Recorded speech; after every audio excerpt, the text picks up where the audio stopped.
makikita sa pinakamagandang bersyon nating dalawa. At kung hindi man papalarin na tayo'y magkikita pa, tandaan mo sanang ikaw ang una kong minahal ng sobra. Dumay naging taon, ito ng mga nanalangin natupad. Taon ng pag-aani ng mga pangarap. Kahit maliit, kahit tahimik, basta't sa dulo ramdam ang katuparan.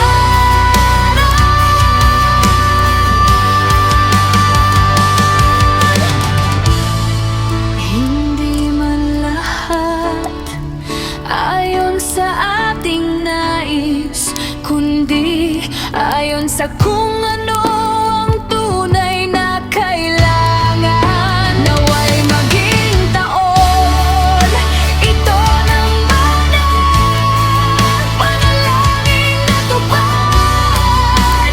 Sa tamang oras, sa tamang paraan, ang pagdadalamhati ay parang alon. Minsan banayad, minsan malakas, pero laging bumabalik.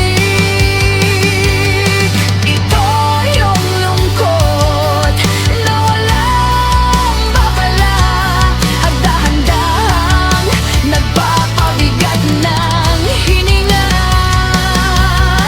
Ito yung lungkot na parang hangin sa gabi, palamig, tahimik, at hindi mo maiwasang maramdaman.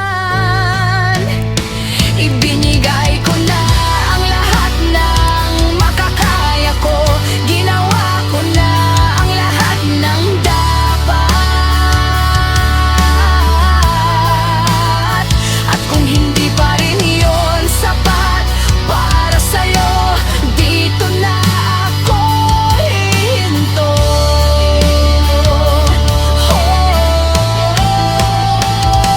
Hindi lang ito bilang paalam, kundi bilang pagtatakda ng hangganan. May hangganan na pagbibigay, at doon kong pinipiling iligtas ang aking sarili.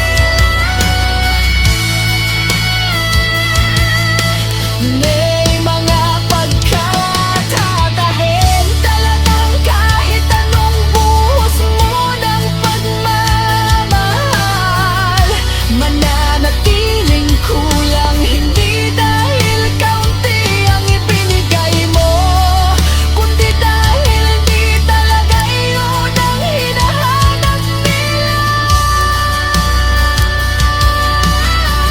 May mga pusong sarado sa uri ng lambing na dala mo, at may mga matang hindi marunong tumingin sa halaga ng tahimik na pananatili.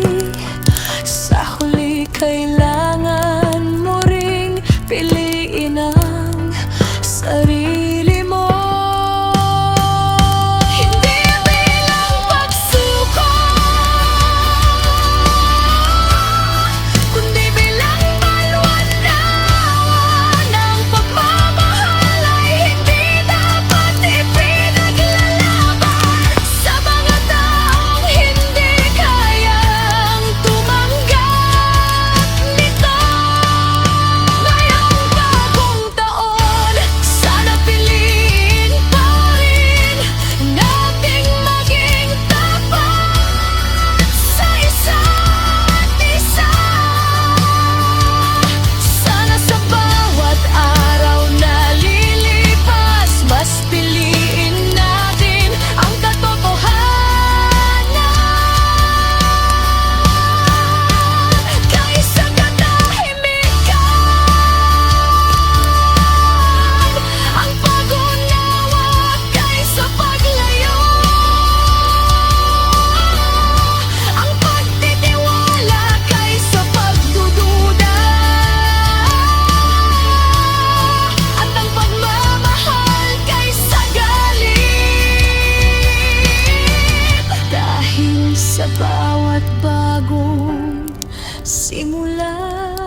pa rin ang gusto kong kapiling sa lahat ng oras,